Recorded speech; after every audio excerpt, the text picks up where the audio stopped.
People rarely violate boundaries immediately. They test them first, not aggressively, not openly, usually in small ways that appear harmless. A joke that goes slightly too far, a request that assumes your time is available, a comment that challenges your position in a subtle tone. These moments are rarely random. Human behavior constantly searches for limits. Every social system operates through boundaries, whether those boundaries are spoken or silent. When a boundary is unclear, people probe, not always with bad intentions, often simply to understand where the line exists. Behavioral psychology describes this as calibration. Individuals adjust their behavior based on feedback from the environment.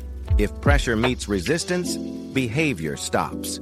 If pressure meets tolerance, behavior expands. Most boundary violations begin as experiments.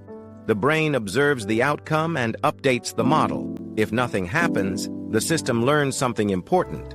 The limit does not exist, or it exists, but carries no consequence. Over time, these small experiments accumulate. What began as a minor test becomes a normalized pattern. Interruptions become more frequent. Requests become more demanding. Tone becomes more casual. The dynamic shifts slowly enough that many people do not notice until the imbalance is already established. People who frequently experience boundary testing often assume the cause is personality. They believe they attract difficult individuals. In reality, the environment responds primarily to behavioral signals. When signals are inconsistent, testing increases.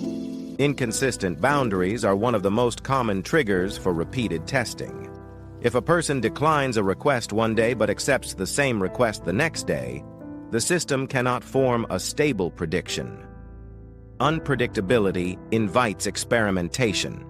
Humans are efficient learners. They search for the path of least resistance. When resistance fluctuates, the brain continues probing. Another factor is over-explanation. When boundaries are justified with long explanations, the focus shifts from the limit to the reasoning behind it. Reasoning invites negotiation. Negotiation invites pressure. A simple boundary becomes a debate. People who frequently defend their decisions unintentionally signal flexibility. Flexibility encourages further testing. Social hierarchy also plays a role. Individuals constantly evaluate status through subtle behavioral cues. Eye contact, tone, posture, and response speed communicate position within a group.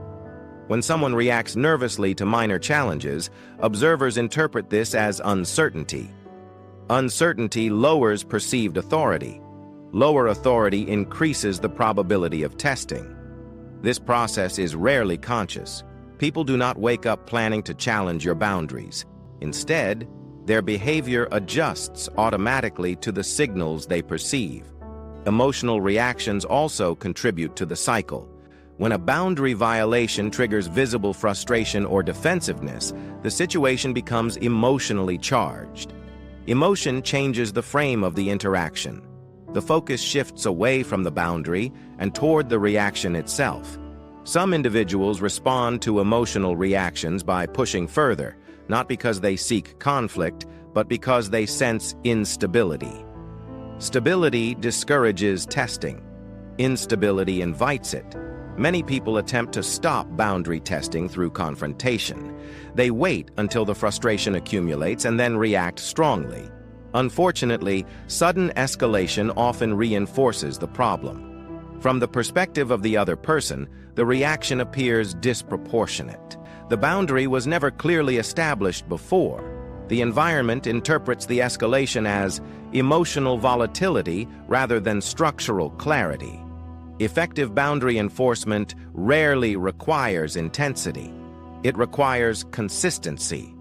A boundary becomes real when behavior changes predictably every time the line is crossed. The response does not need to be dramatic. It only needs to be reliable.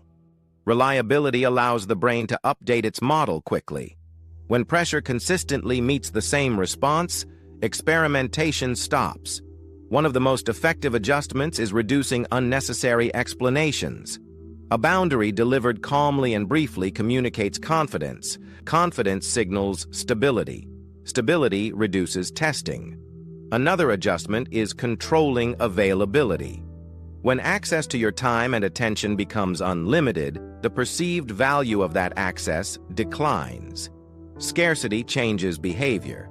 When people learn that your attention is not automatically available, they approach interactions differently.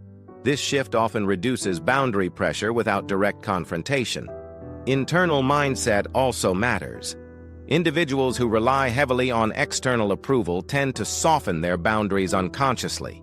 The fear of appearing difficult leads to delayed responses, apologetic language, and hesitant tone. These signals communicate doubt. Doubt weakens limits. Detachment from approval does not mean coldness.